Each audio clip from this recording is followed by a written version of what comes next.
안녕하세요.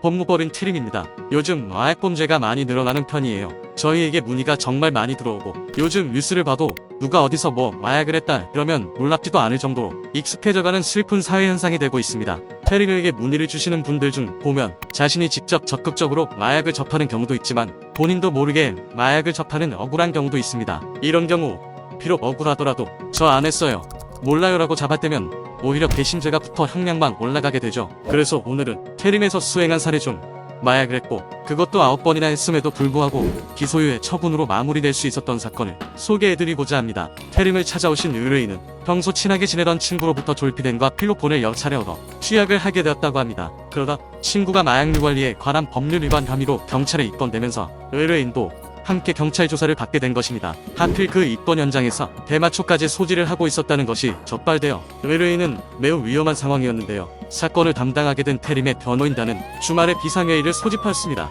일단 마약을 투약한 점을 부인할 수가 없었기에 마약 투약 자체를 인정하는 대신 신변에 대한 구속은 막는 것으로 방향을 잡고 변론을 시작하였죠. 또한 의뢰인이 우울증을 심하게 앓고 있었다는 점을 적극적으로 어필하여 평소 투약하던 우울증 약에 졸피뎀 성분이 있어 충동적으로 졸피뎀을 추가로 구입하여 투약하였다는 점과 과거 별도의 전과가 없었다는 점, 그리고 다시는 이와 같은 마약 관련 범죄를 저지르지 않을 것이라는 수십 장의 반성문과 주변인들의 탄원서를 태림 변호인단이 적극적으로 나서서 수집하였습니다. 뿐만 아니라 담당 검사님에게 몇 번이고 대면 및 전화 면담을 요청하여 이와 같은 사정을 설명하고 부탁드렸는데요. 그 결과 수사기관에서는 이례적으로 9번이나 마약을 투약한 의뢰인을 불구속 상태로 조사를 마무리 짓게 해주었고 가장 낮은 처벌인 기소유예 처분으로 사건을 마무리 지을 수 있었습니다. 마약은 접하지 않는 것이 가장 좋겠지만 만약에 사건이 벌어졌다고 하면 선처를 부탁해야 하는데요. 요즘 들어 마약과의 범죄를 선포하여 수사기관은 어떻게든 마약사범들을 잡아서 처벌을 하려고 합니다. 그런데 의뢰인분들은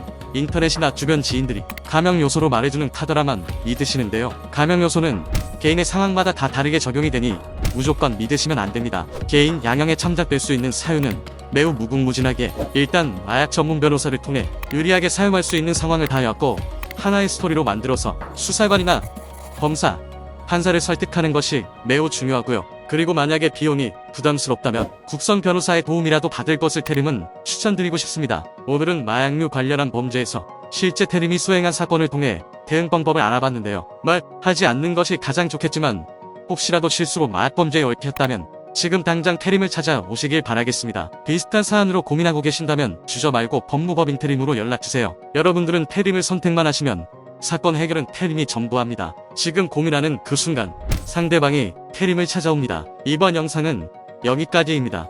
감사합니다. 유용하게 보셨다면 구독, 알림 설정 부탁드려요.